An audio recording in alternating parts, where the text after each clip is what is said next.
Hey girl, my name is Anna. Welcome to the Brave and Her podcast, where we inspire, empower, and motivate by sharing our stories of bravery. I strongly believe that by sharing our stories, we open ourselves to healing, but also serve to give hope and inspiration to those who are dealing with a tough situation. We will talk about all topics under the sun. Now let's hear your stories of bravery.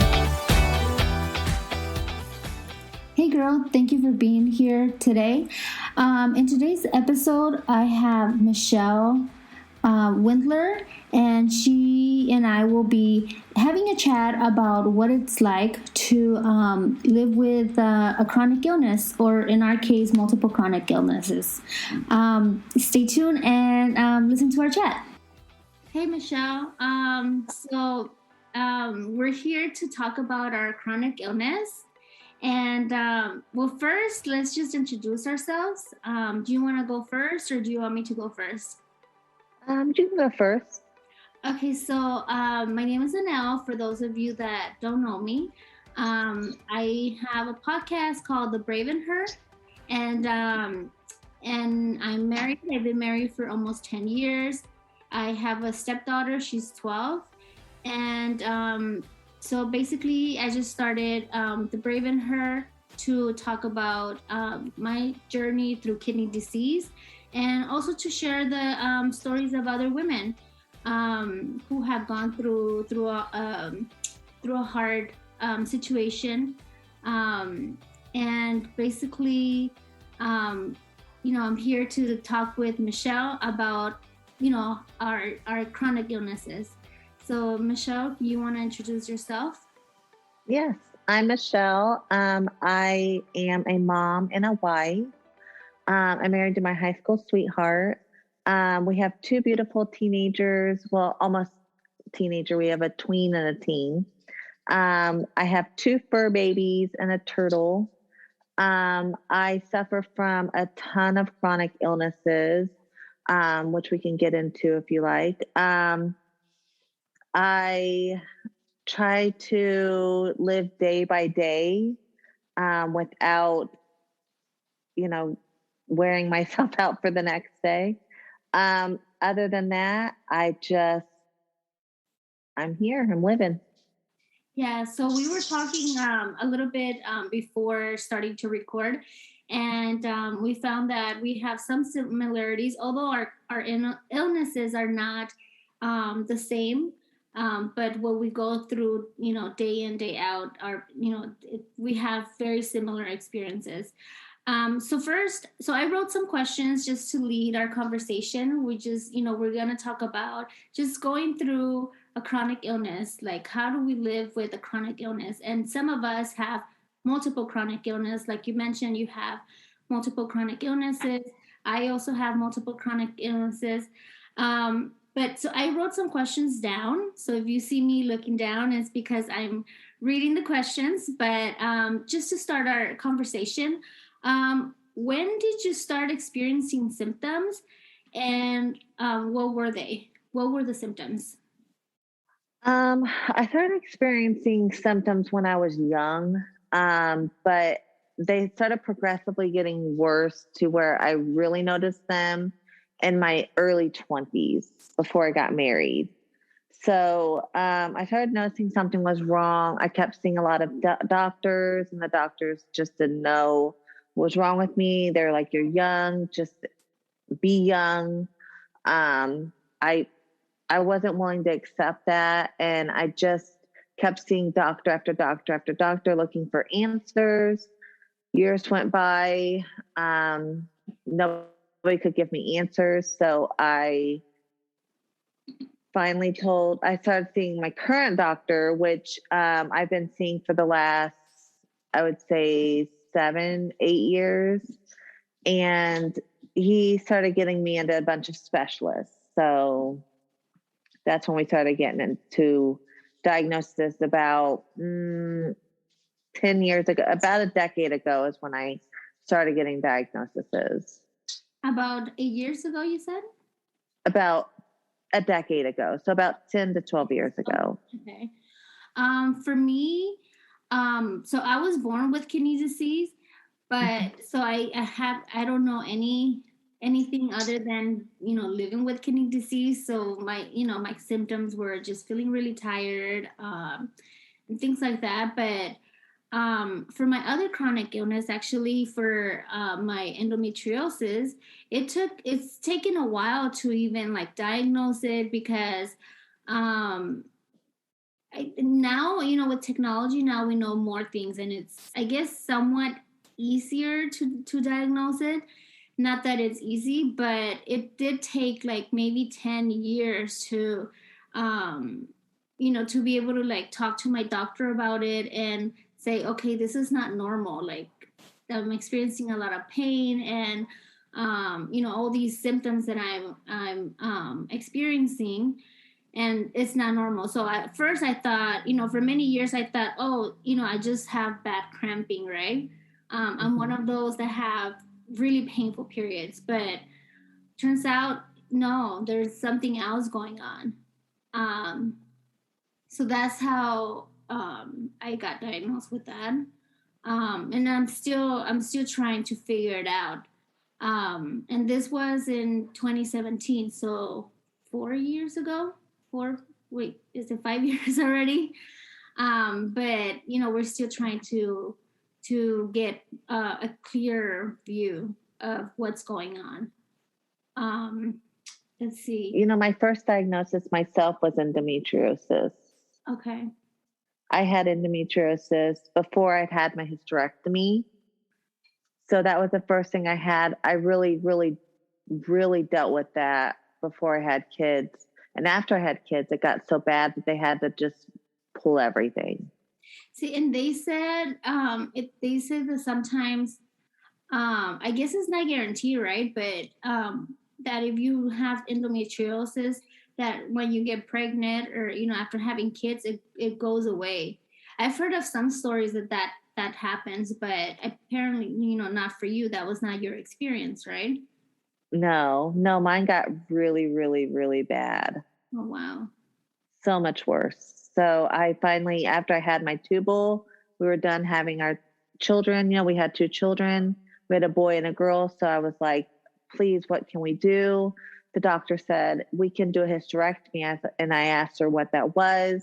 She fully explained that I was going to have a full hysterectomy, leaving nothing there. And I was like, let's do it. And I will tell you, that was the best surgery I ever did for myself.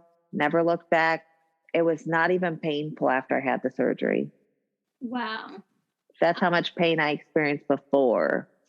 Did your period stop after that?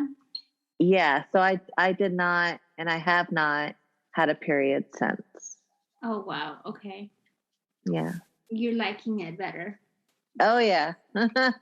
Less. But I do have to be on hormone replacement, so it's not all, sunshine and roses. Yeah. So the next question I have is, how did those symptoms affect your life? So the symptoms that we were going through, leading to the diagnosis, how did those affect our lives? So for me, it really affected the way that I was able to spend time with my children. There was times where I didn't want to get up because with my diagnosis, especially with my psoriatic arthritis, which I hadn't been diagnosed with yet then, but I had it. I was always in a flare. So I didn't know, but I knew something was wrong, and I hadn't been diagnosed till this year with psoriatic arthritis, but it affected my time with my children. I couldn't get up and make dinners a lot of times. My husband had to take over and do a lot of things. There was just so much stuff I couldn't do. I had to get a handicap sign. So it just really affected my life. How about you? How did it affect yours? So for me, I remember like being young, being in elementary school or middle school, and not having the energy to even focus in school. So I used to get like really bad grades, because I just, I couldn't focus. I couldn't focus in school. Um, like really low energy. So that's the way that it affected my life. But then as older or past the kidney transplant, when I started feeling these symptoms for endometriosis, pain, actually, a lot of pain. So um, I remember in 2017, there was many times that my coworker had to drive me home from work because I was that exhausted because of the pain. I was in pain almost every day, um, all day, and I was just exhausted from the pain. So my coworker had to drive me home. I couldn't function, um, and yeah, like you said, my husband had to take over because I just couldn't function. Yeah. Yeah. It gets bad. And then from there it gets worse until it gets better. Right. Yeah, until it gets better, and then you're. The thing about when you have a chronic illness is that for at least for kidney disease, and I'm sure your chronic illness as well, because we were talking about it earlier before recording, is that one day you could be fine, and then the next day you just can't function because of the pain. Right. Right. And sometimes you're down for 2 to 3 days afterwards. It just depends on how much you did that following day. Right. Another question I have is, after diagnosis, how did you cope? So I didn't cope very well. I really got depressed, like really, really bad depression. I ended up seeing a psychiatrist, a therapist. Um, I had in-home therapy at that time because I couldn't go anywhere. I was on oxygen at the time from a surgery that I had and didn't go well.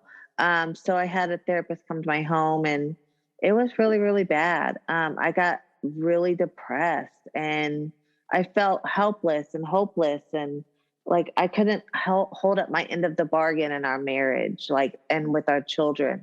I felt like I was just alone, alone. Yeah, same here.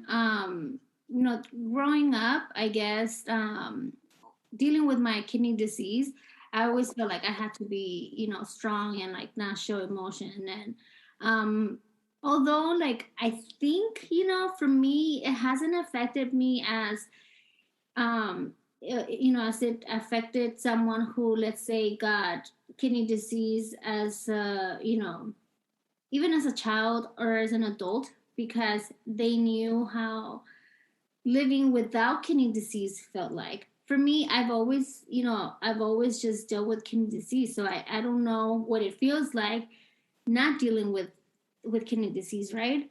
um but as I'm getting older, you know my anxiety came out, and my panic attacks came out, and um it's a lot of, like, I guess, the trauma that Yeah. I try to, like, just put under the rug, or maybe that I wasn't aware that I was going through trauma, because, like I said, I didn't know any better. But now, as I get older and realize things, like, okay, that was tough, right? That was what I went through, was tough. Now that I look back, right?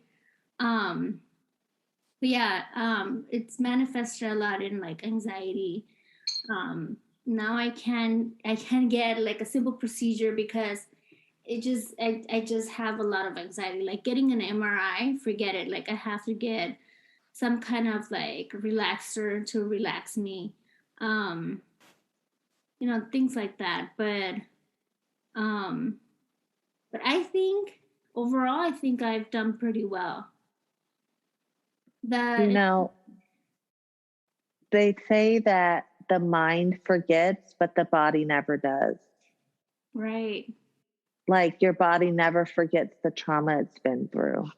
And right. so it manifests into sicknesses, anxiety, and depression. Right. And I couldn't understand, like, why is this happening? Like, in 2017, like, is when, I got a lot of anxiety, pain, and all this stuff, right? I went through a lot. My 2020 was actually in 2017. 2017, 2018. So I couldn't understand, like, okay, I've been through so much worse before. I've gone through major surgeries as a kid. Like, why is this happening now? Like, why am I getting all this anxiety? Why, I'm not doing well, like, mentally. um but my doctor said it was about to happen, right? Like, it had to happen at some point, because you've gone through so much your whole life, that it's okay, it's completely normal what you're going through. Right. It's a very traumatic experience that you you think at the time you're handling it well, but later it comes out in all these manifestations. Yeah, she said, like, because when you're going through it, like when you're going through something, you're on survival mode. uh, Yeah. and then once the storm, is over, then is when, like, okay, the anxiety comes out, and the panic comes out, and all these emotions that you I guess you didn't have the time to feel while you were going through it, because you were so busy on survival mode. Exactly. Yeah. Exactly. You couldn't have said it any better. That's exactly right. That's what my doctor said, and I'm like, okay, well, that makes sense. But I'm like, I still don't understand, like, why now? Like, now that I'm like 30 something and this is happening, like, I feel kind of silly, sometimes, because, like, I should have had this, like, when I was like 10, 11, 12, when I was going through major surgery.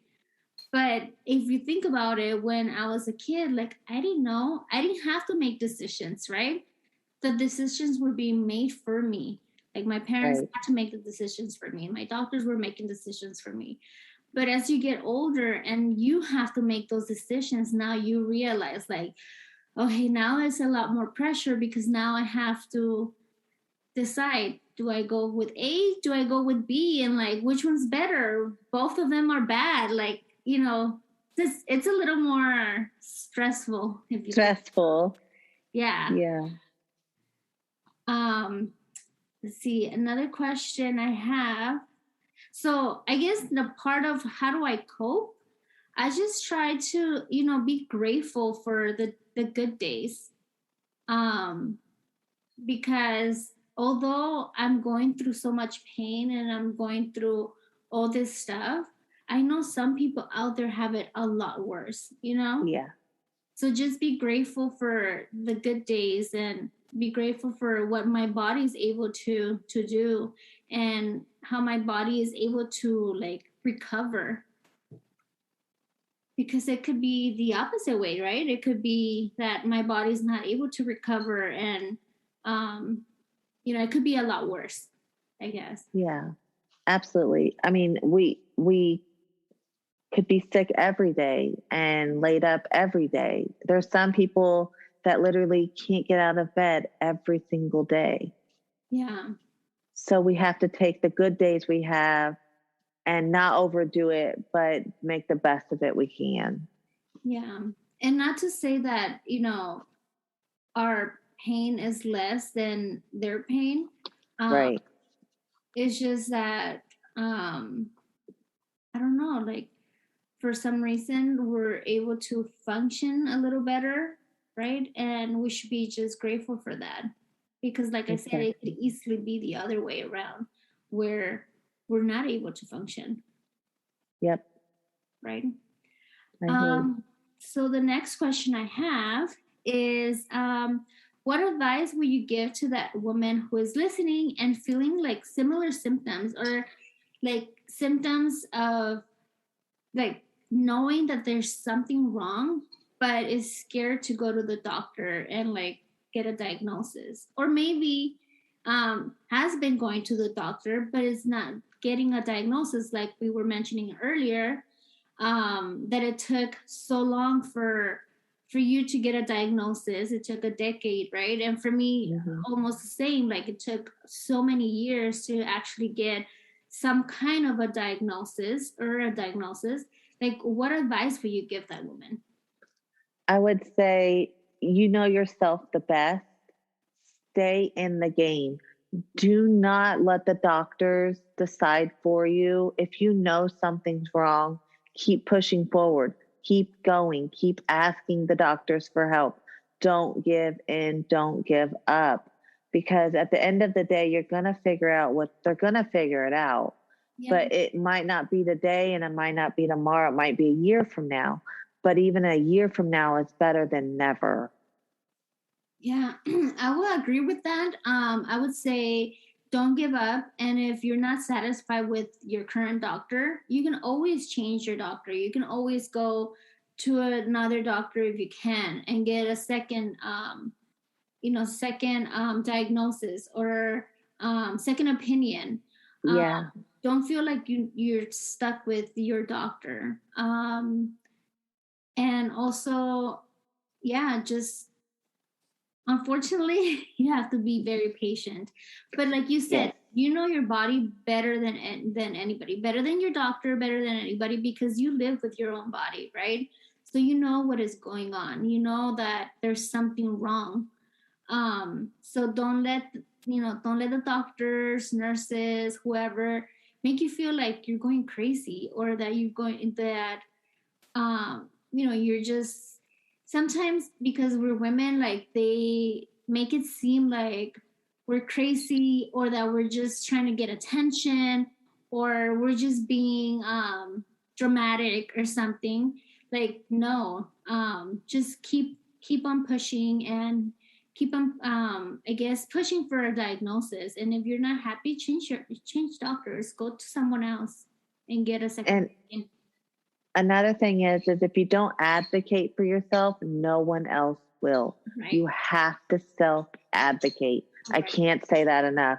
If you go to a doctor and you're expecting them to advocate for you, don't always expect that. Right. Advocate for yourself. Say what you want, say what you mean, and you'll get better results. Yeah, I agree. Let's see. The next question, or somewhat of the last question. What is the one thing that has kept you going? I would say my family, knowing that I get up every day and I have kids that push me to move forward and keep going. I say this all the time. My kids are literally my lifeline. I really believe they are here to keep me going. They keep me motivated. They keep me aspirational. I'm very blessed to have that, and I know a lot of people don't. But that's what keeps me going. It's my children, my husband, my grandma. They are very supportive and understanding to what I'm going through, and I couldn't ask for a better small support system, but I have that.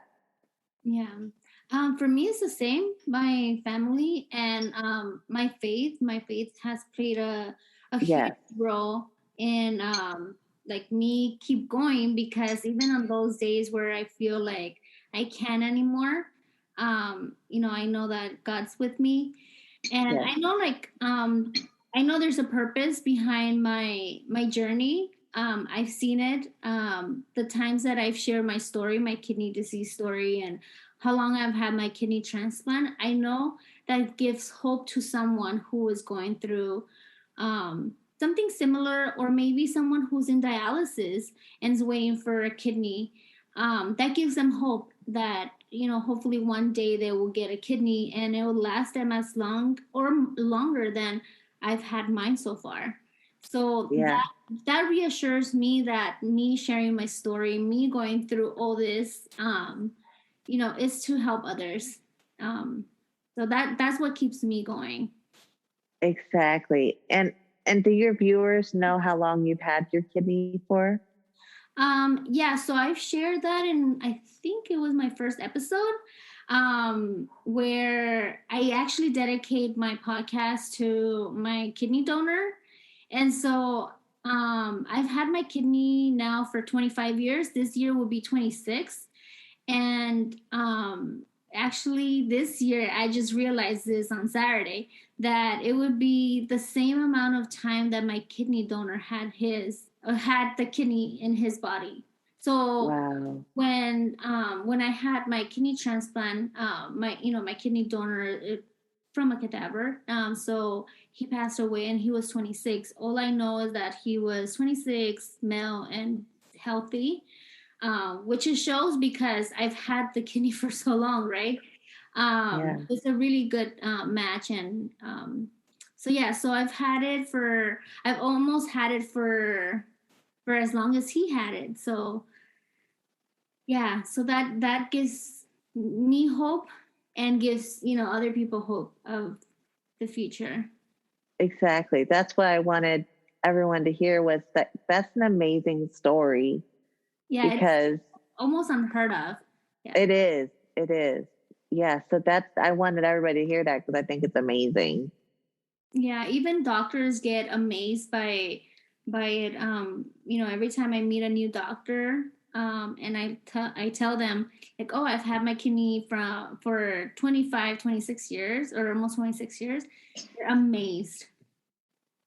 I believe it. I believe it. Yep. It's like when I heard it, I was like, Yeah, the I guess average time that a kidney transplant from a cadaver lasts, it's like about 15 years, 10, 15 years, and I already passed that. So yeah, that's amazing. yeah, it's all God, not me. It is. It is. But I am, and then you take care of yourself, and that shows. Yeah, yeah. So that's my story, I and really enjoyed hearing that. thank you. And like I think it's important to have these kind of conversations about what we go through on the day to day. How we were saying that um, it's kind of so for us who deal with a chronic illness or multiple chronic illness, it's easy for us to kind of share like um, like our medicine or our doctor appointments or um, things related to or data related to our chronic illness, right? But we don't Right. share our like day-to-day stories, or at least I haven't seen like many people share that, and me included. I don't really share my day-to-day, where one day I feel fine and then the other day out of nowhere I could just not feel fine and just be in bed. And that's just part of having a chronic illness. And I wish more Mhm. people will come out and talk about it. And me included too. I wish I could have the bravery to talk about it more. Yeah, I 100% agree. It's hard. Sometimes, like, I'll get up and I don't, I'm the same way. I'll say, I talk about the good days or the bad days more than I talk about the good days, or vice versa sometimes. But sometimes it's about the whole story. Right. Because having a chronic illness is actually very isolating. It Very is. you feel lonely a lot. And Mhm. how we were saying before we started recording, you can feel very guilty for not feeling well one day and not being able to function, not being able to even do the bare minimum.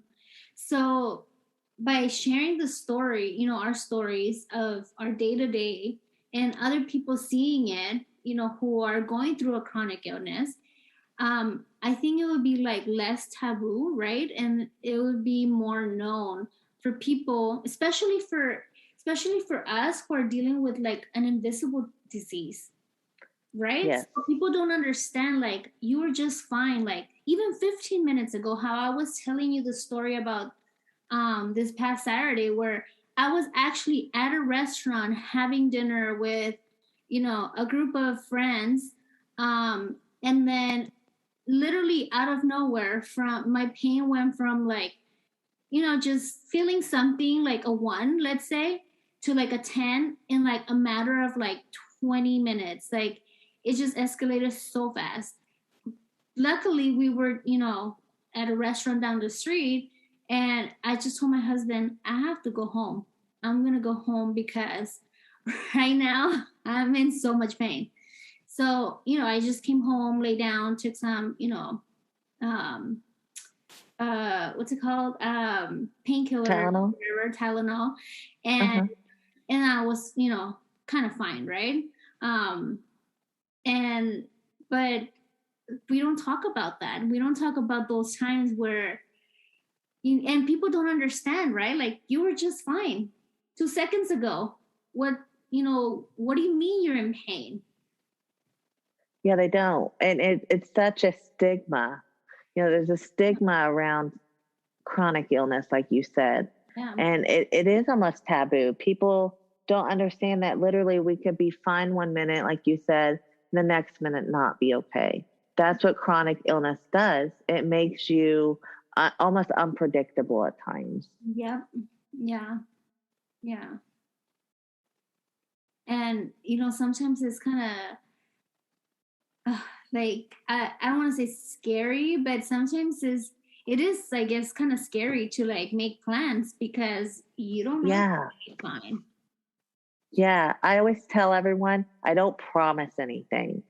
If I can make it, I'll let you know, or I'll message you the next day. Other than that, if I have to leave the house or go somewhere, I don't promise anybody anything because I don't know. I don't know if I'm going to be okay that day. I Right. don't know. Right. And it could be like, it doesn't even have to be one day. It could be like a whole week where you're just like not feeling yourself, right? Exactly. Yeah. Same here. And you know what? I have that habit of saying yes to people Mm, and promising, but I have to be more conscious of that and saying, yeah. I can't promise, but if I can, I'll be there. I think that was the first thing I worked on when I was working on myself in therapy was I used to be that yes person too. And then I had to stop being that yes person because I was letting a lot of people down, especially my kids, and it wasn't fair. And so it wasn't fair to me and it wasn't fair to them. But at the end of the day, it let everybody down. So I just had to say, I will let you know tomorrow how I feel. Today I feel okay, but we're not going today. We're going tomorrow. So I'll let you know tomorrow. Right. And even if we go, like I said, like, and even if we go and if I don't feel well, you know what? I'm sorry, but I have to go back or I have to go home or something. And be okay with that.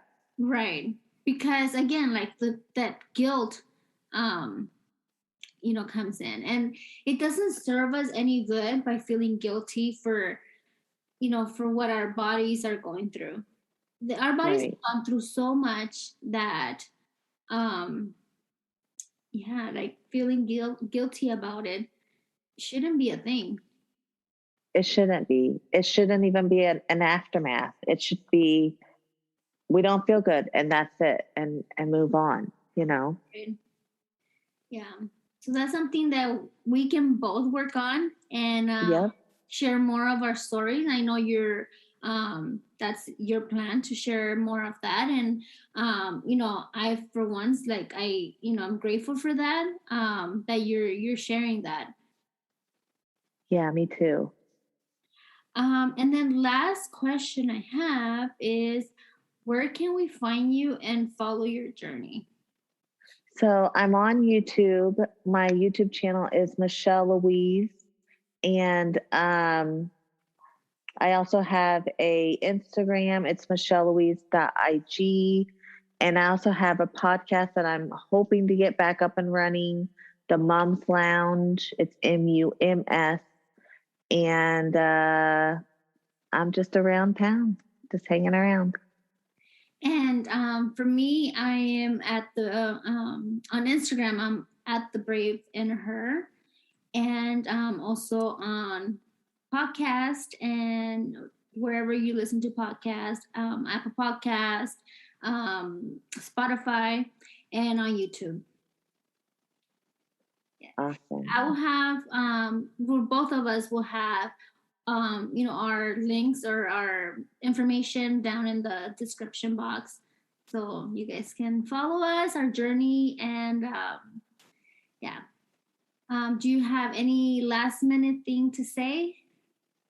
I just want to thank you for letting me be on this podcast and show with you, and sharing my story and your story with me and everybody else, because I think it's very important that we get this out to everybody.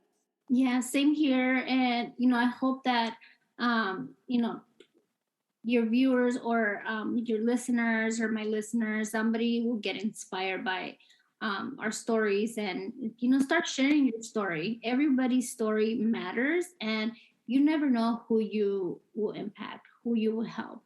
So share your story. Absolutely. Absolutely. Thank you so much for listening. I hope this episode inspired you. If you like this podcast, please share on social media and tag me on Instagram @TheBravenHer. I would love to hear your stories of bravery.